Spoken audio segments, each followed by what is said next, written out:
together and still standing in our unbreakable solidarity with our Palestinian sisters and brothers. And that will never change. It is the shame of the world that we are marking 2 years of genocide today. 2 years of the worst crimes against children, at least 20,000 of them murdered, against men, women, communities, families, animals, a whole society. 2 years on top of 77 years. 2 years of mass incarceration, of Israel imprisoning thousands and thousands of men, children, and women in torture dungeons to starve, abuse, and murder. 2 years of Israel poisoning the land, the air, the water of Gaza, of depriving the youth of their education, of denying people health care, food, water, electricity. 2 years of terror, fear, and 2 years of mass murder. Massacre after massacre, even one of which would scar the soul and the psyche of a nation forever. And Palestinians are subjected to multiples of these daily. An average of 100 people are murdered every day. 100 people, and none of this depraved violence is stopped. And none of this has triggered sanctions. And that is a shame on the world.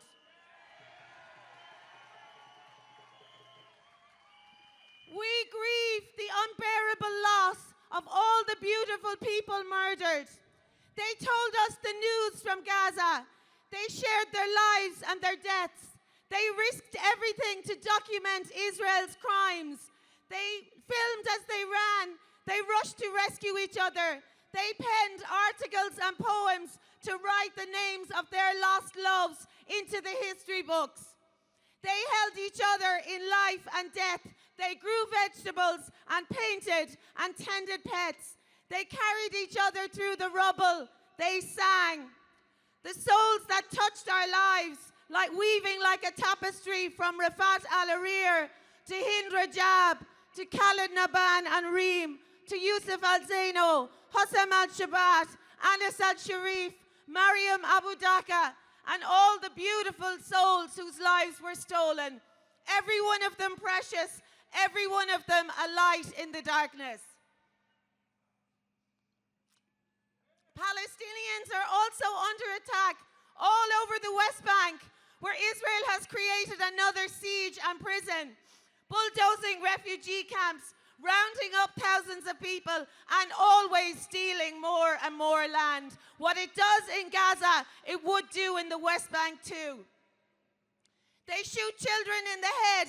They murder doctors, nurses, journalists, teachers. They make thousands of children amputees. Occupation, apartheid, genocide. These are the most serious of crimes, yet Israel commits them with total impunity. And because of this impunity, Israel is a danger to the entire world. It has bombed Palestine, Lebanon, Syria, Tunisia, Iran, Qatar, and Yemen. It is a lawless rogue state that must be stopped.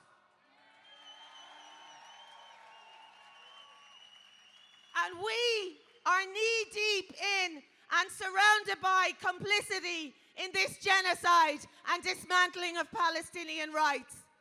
The EU arms, funds, and runs cover for Israel's crimes, all while demonizing and dehumanizing Palestinians. History will not forgive Ursula von der Leyen, nor Kaja Kallas, nor the rest of the complicit EU.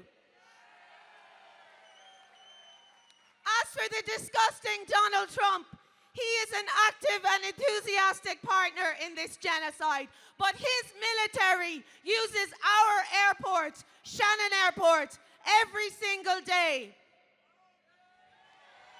On average, there are 4 US warplanes per day at Shannon Airport, never inspected, and that is a shame on this state and a betrayal of the majority of Irish people who stand strong against genocide and in support of Irish neutrality.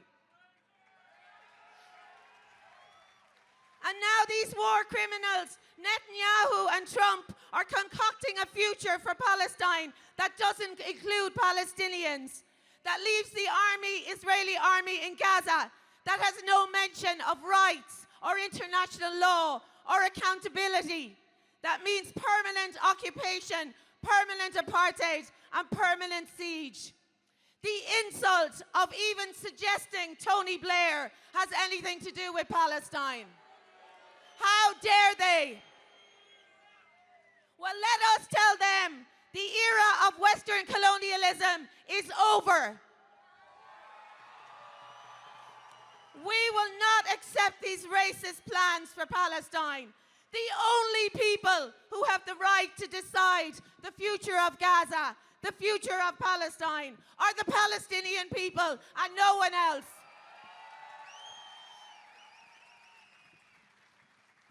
Israel attacked the global Samud flotilla, kidnapping hundreds of people from 44 countries in international waters, in complete breach of international law. The siege of Gaza is illegal. Touching the flotilla is illegal, and starving people is illegal. They kidnapped 22 Irish citizens, our brave comrades. How many times will Israel kidnap Irish citizens before our government sanctions it? And why are we still here?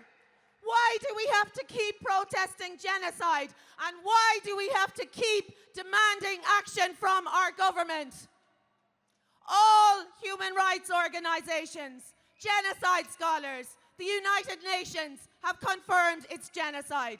Palestinians show us proof of genocide every day. Simon Harris and Micheál Martin call it genocide, but they do not get to say that and not act.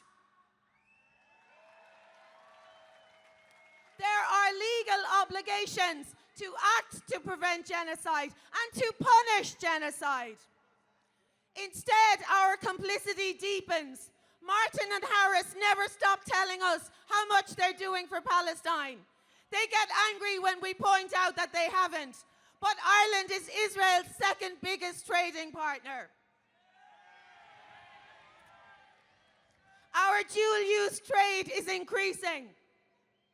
Shamefully, the central bank offshored their genocide bonds, but it did come after a lot of pressure from the campaign and the legal actions, and we will continue to support our comrades in Luxembourg and keep campaigning until they stop funding genocide.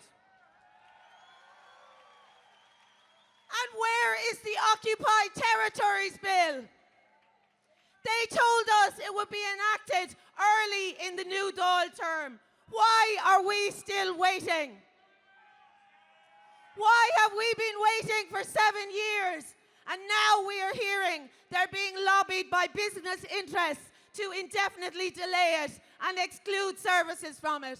This is disgraceful cowardice from our government. They have failed us, they have betrayed us, and they have betrayed the Palestinian people.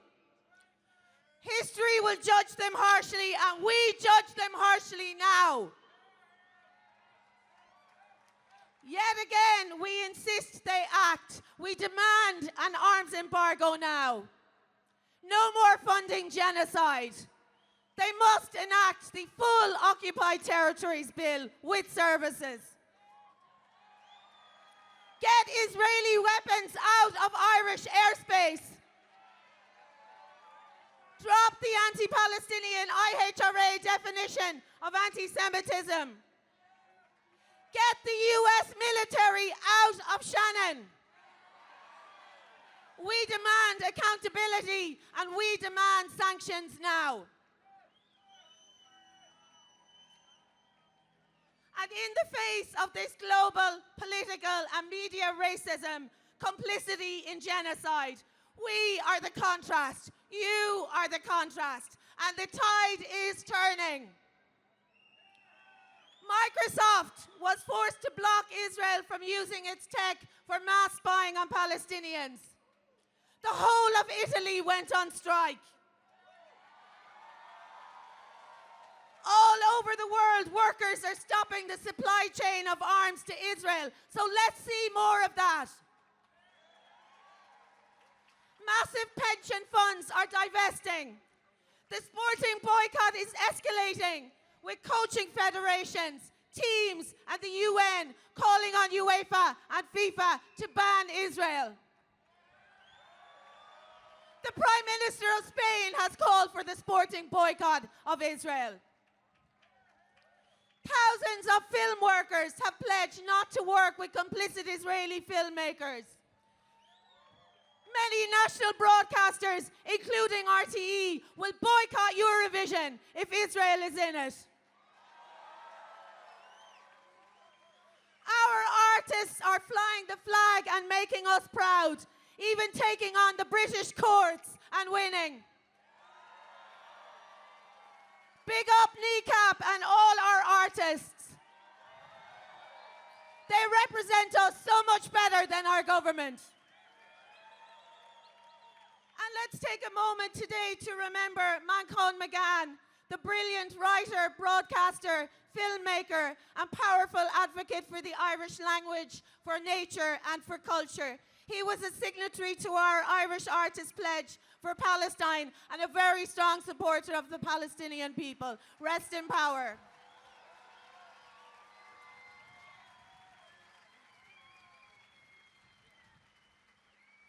So we rage, but we do not give up. We do not give in to despair. We keep organizing, keep campaigning. Whatever we do, we bear witness. We uphold the lives, the dream of Palestine, and we reject this violence. Activists, marchers, direct actionists, singers, poets, swimmers, everyone. This is the hope. We sustain each other, and Palestine sustains us all. Everything we do builds our collective power, and they can never take that away from us. Are we going to give up? Are we going away? While Palestinians are still standing, still digging their children out of the rubble, still resisting, we will not stop. Our humanity demands it. Because all of this is not just about land, it's also about destroying alternative models of what human life and community can mean. It's about normalizing settler colonialism, apartheid, and repression, and we say no. Because Palestine is a culture, a way of life, a set of values that cannot be erased. Look at the heroism, the dignity of Palestinian mums and dads, of the kids, the medics, the rescue workers, the fishers, the teachers, the artists, the prisoners. That is the world we want, and that is what we fight for. No matter how dark it gets, this genocide will end. Apartheid will be overthrown. The refugees will return to their homes. The prisoners will be free, and every Palestinian will live as they want, where they want. They will have justice. They will be free, and then we will all be free. Liberation is coming from the river to the sea. Free Palestine!